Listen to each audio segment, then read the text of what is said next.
अस्सलाम वालेकुम, this is ODA foxtrot from defence outpost. तो आज एक बहुत ही ज़्यादा इंपॉर्टेंट टॉपिक के ऊपर बात करने वाले हैं जो कि पाकिस्तान एयरफोर्स के पीएफएक्स प्रोजेक्ट से रिलेटेड है। उसके बारे में कुछ हमारे पास डिटेल्स आई हैं, उसको आपके साथ शेयर करेंगे। वीडियो बहुत ही ज़्यादा इंपॉर्टेंट है, इस वजह से एंड तक देखना है। लेकिन अगर चैनल को सब्सक्राइब नहीं किया हुआ तो please make sure to like this video and do subscribe to the channel. PFX project की जो इनिशिएशन है उसके बारे में हम सब लोगों को पता है कि अमेरिकन सैंक्शंस के बाद और अमेरिका ने जब हमसे मुंह मोड़ लिया था उसके हिसाब से पर्टिकुलरली पाकिस्तान एयरफोर्स का जो प्रॉपर फोकस है वो सेल्फ इंडिजनाइजेशन के ऊपर चला गया। उसके बाद हम लोगों ने JF-17 प्रोजेक्ट को देखा किस तरह वो सक्सेसफुल हुआ और पाकिस्तान एयरफोर्स के अंदर एक पूरा नैरेटिव बन गया कि अगर अब आगे बढ़ना है तो सेल्फ इंडिजनाइजेशन के थ्रू बनना है। इसी वजह से प्रोजेक्ट आज़म की एक एडवांस फॉर्म जिसे PFX कहा जाता है आज के टाइम पे उसको स्टार्ट किया गया रिसेंटली, जिसके मुताबिक पाकिस्तान एयरफोर्स के ऑफिशियल्स ने इस चीज को वाज़ेह तौर पर हाईलाइट किया कि पाकिस्तान एयरफोर्स इस प्रोजेक्ट के अंडर दो नए एयरक्राफ्ट को बनाने की ख्वाहिशमंद है। एक जो है वो 4.5 प्लस प्लस जनरेशन का एयरक्राफ्ट होगा और एक प्रॉपर स्टेल्थ 5th जनरेशन का एयरक्राफ्ट होगा, जिसमें जो 4.5 प्लस प्लस जनरेशन के एयरक्राफ्ट है उसको PFX अल्फा की डेजिग्नेशन दी गई है। तो PFX अल्फा जो है वो ऑब्वियसली एक नॉन स्टेल्थी डिजाइन होगा और कहीं ना कहीं JF-17 के एग्जिस्टेंट डिजाइन के ऊपर बेस होगा। उसी के अंदर कुछ मेजर मॉडिफिकेशंस की जाएंगी, नेक्स्ट जनरेशन सेंसर्स को लगाया जाएगा ताकि ये एयरक्राफ्ट जो है वो 4.5 प्लस प्लस की कैटेगरी को अचीव कर सके। इसी PFX अल्फा से रिलेटेड हमें कुछ एयरफोर्स ऑफिशियल से इनडायरेक्टली फैक्ट्स पता चले हैं, उनको हम आपके साथ शेयर करेंगे। ये कोई इतने मेजर फैक्ट्स नहीं है लेकिन हमें PFX अल्फा को समझने में काफी ज्यादा हेल्प आउट करेंगे। तो सबसे जो पहली डिटेल है वो PFX अल्फा के रेडार सिस्टम से रिलेटेड है। इसमें पाकिस्तान एयरफोर्स नेस्टैप का बनाया हुआ इंडिजिनस एसा बेस्ड रेडार यूज करेगी जो कि specially gallium nitride based technology के ऊपर काम करेगा। अराउंड 250 किलोमीटर के करीब इसकी रेंज एस्टिमेट की जा रही है और साथ ही साथ जो TR मॉड्यूल्स की स्ट्रेंथ है वो 1000 से 1500 के दरमियान में हो सकती है। एग्जैक्ट नंबर जो है वो हमें नहीं बताया गया। तो स्पेसिफिकेशन के हिसाब से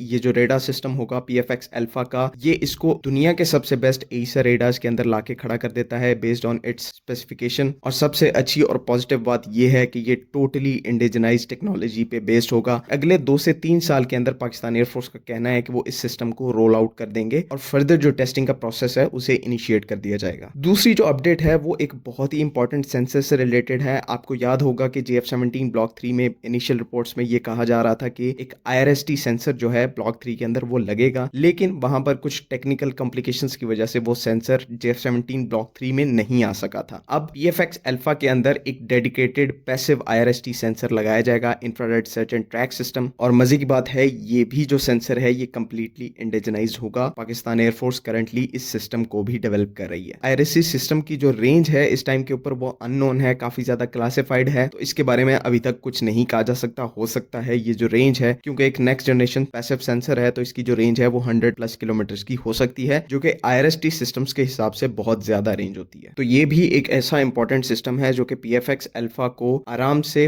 4.5 प्लस प्लस जनरेशन की कैटेगरी में ले जाएगा। तीसरी अपडेट की बात करें इस PFX अल्फा प्रोजेक्ट के अंदर, तो रिपोर्टेडली जो चीज हमारे पास सोर्सेज के थ्रू आ रही है वो ये है कि इस पर्टिकुलर एयरक्राफ्ट प्रोजेक्ट के अंदर जो PVR मिसाइल्स होंगी वो एंटायरली नहीं होंगी और कन्वेंशनल और रैमजेट टेक्नोलॉजी के ऊपर बेस्ड होंगी। अब conventional air to air BVR missiles में हमारी फाज सीरीज की मिसाइल आ जाती हैं जो कि हमारी इंडिजिनस मिसाइल्स हैं। उसके अलावा अगर रैमजेट मिसाइल की बात करें तो इसके अंदर चाइना की PL-21 या फिर PLXS जो मिसाइल है वो रैमजेट मिसाइल है वो आ जाती है, और साथ ही साथ तुर्की की indigenous Gokhan ramjet BVR missile आ जाती है, जो कि इनका कॉम्बिनेशन जो है वो PFX अल्फा के अंदर यूज किया जा सकता है। ये एक बहुत ही बड़ा सिग्निफिकेंट अपग्रेड है कि Pakistan air force finally ramjet missiles की तरफ भी जा रही है। बाकी चौथी और आखिरी अपडेट जो है वो PFX अल्फा के इलेक्ट्रॉनिक वॉरफेयर स्वीट से रिलेटेड है, जिसमें भी ये क्लेम किया जा रहा है कि ये जो EW स्वीट होगा वो एक तो इंडिजिनस होगा और साथ ही साथ प्रॉपर नए इक्विपमेंट को कैरी करेगा, जिसके अंदर जो सबसे ज्यादा चीज हाईलाइट हो रही है वो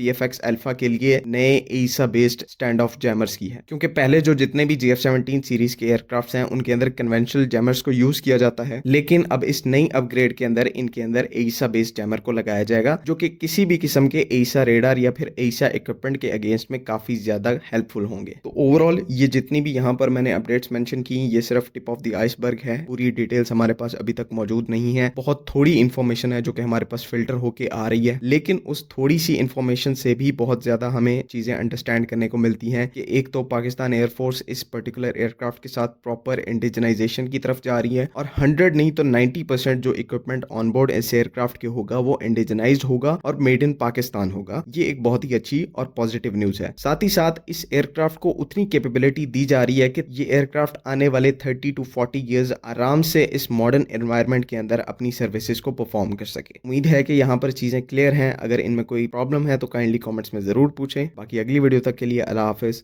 पाकिस्तान जिंदाबाद।